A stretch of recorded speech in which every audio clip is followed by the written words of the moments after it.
what's going on, guys? This is Elite Killer here, and I am bringing you my newest build on 1.8.3. Now this build is for members only for the first week. So if you're receiving this now, you must be a member because it's only just been released. If you're getting it, you're getting it a week later for everybody else. The reason being that is that one of the perks of becoming a member of my channel is that you get to see my build videos before everybody else. That's just one of the perks. There are many perks. If you are interested in becoming a member, do not forget to hit that join button on the homepage or just below the video, just below where the likes are and the share button is. So if you just click join there, that will bring you through to becoming a member of my page. Now to get into this build is something I've been using for a few days now. I'm having a lot of fun with it. As you can see by the stats, it's different to what I would normally run. This build is more, I can run this solo, I can run it in a team. So it's working really well. It's good survivability and also puts out a lot of DPS. Now let's get into the build then. So obviously we're running a 3-piece striker, 2-piece predator with ninja. So what that means is we're going to get a 4-piece striker, which basically gives us the stacks. So if you have a look at the 4-piece bonus, we're getting every consecutive hit deals 1% more damage and stacks up to 100%. When you miss shots, the stacks go off. We're also getting with this the enemy armor damage and the stability, which really don't matter because I'm just aiming for them stacks. So I'm just aiming for that more damage. That's the only one I really was interested in with the striker, is being able to hit harder. And for the 3-piece pred that we're going to have, because obviously we've got 2 pieces equipped, and then the ninja bite gives us the extra damage. Gives us the extra predator smart piece. We're getting the reload speed, assault rifle damage, SMG damage, which you'll see in a second. I'm running an assault rifle and SMG. Also,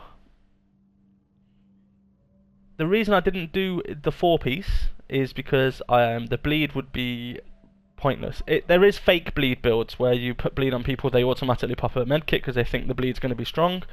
However, it's not. I don't really like that. I just wanted it for the damage on the SMG and the assault rifle. So we'll get into the build. So first of all, for the chest piece, we are running that as striker chest piece, firearms, exotic damage resilience, helps against pred bleed, health, ammo capacity. As we go down to the mods, on this one I'm running a firearms crit chance mod and a stamina crit chance mod. As you can see, the firearms crit chance mod's not max, but it's only 4 away, so it's not really that much of a big difference. But the crit chance is important for this build. To hit more crit chance is more damage. So we've got that build there. On the mask we are running firearms again with crit chance and then increased kill XP. The minor attribute there, you can have that as anything. It's not really that important. Maybe some sort of resistance, shock resistance, or some disrupt resistance even, anything like that. On the mod on this, we are running a stamina crit chance mod again. The knee pads also striker. We've got this rolled for stamina, and we have 9% crit damage, shock resistance, blind death resistant, and damage to elites. Now ideally you'd want shock resistance, burn resistance, and whatever else on the last one there, but this is still good. And there are a lot of fire crests out there now, so we do need burn resistance. So I'm running on this, a prototype stamina mod, 266 stamina, 1% crit chance, and then the performance mod, crit hit chance. The backpack is the ninja backpack, rolled for firearms, crit damage and ammo capacity. I have a firearms crit chance mod on, and then 2 pulse crit hit damage mods.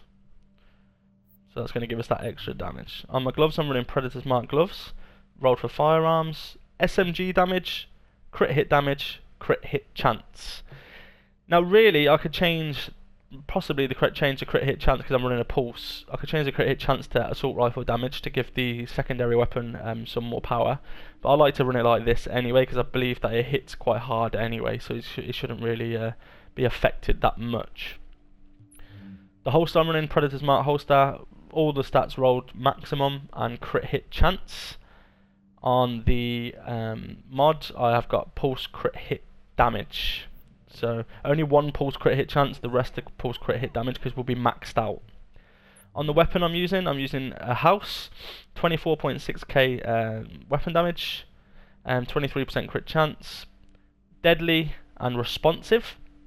I do switch this and have deadly and vicious, which is here.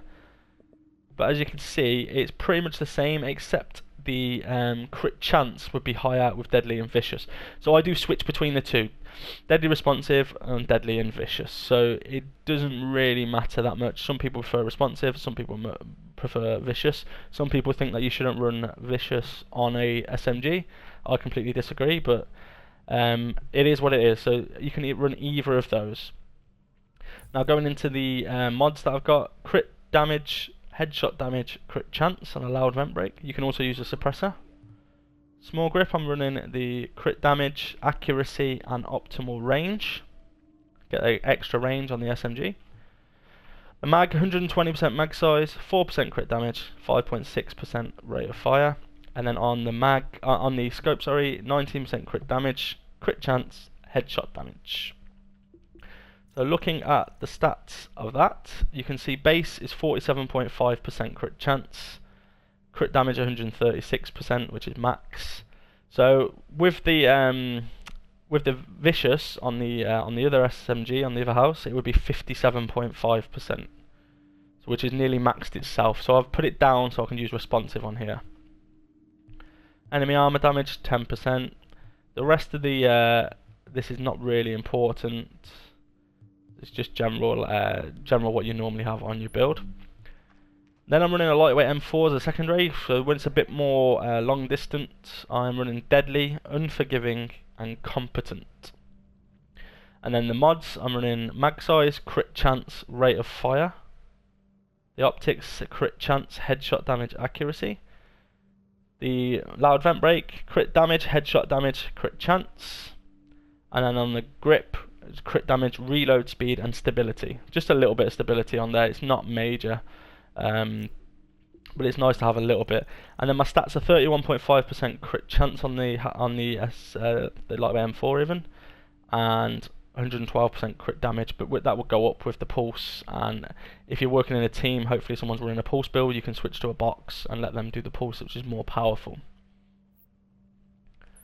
In terms of the abilities and skills, I'm using a pulse, which is 9.3% crit chance, and then 15.7% crit damage. Then I'm using a booster shot, not for the health, but purely for the extra damage. And then I run a tactical link in a team, or obviously the green if I am on my own. I'll use the recovery, which gives you that extra sort of life even. The talents I'm using, adrenaline, is really important against pred players. There's a lot of pred players at the moment. Critical save, so using a medkit during low health to increase damage resistance by 20% for 10 seconds. Combat medic is important in a team. If I'm not running combat medic, I run strike back instead. And then I'm on the move, so I'm always moving and shooting at the same time, so you just get that extra damage reduction. So that is the build, guys. Do not forget to let me know how you get on with this build. If you are my members, thank you very much for being a member. I really appreciate it. Help support the channel. As you can see, my gaming setup is getting a lot better now. I'll be updating, doing a video on my gaming setup when it's complete. I still have a few more pieces to add to it, but it's getting a lot better now. So don't forget to hit that like button, hit that subscribe button, and I'll see you in the next video.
That's why I used the M4.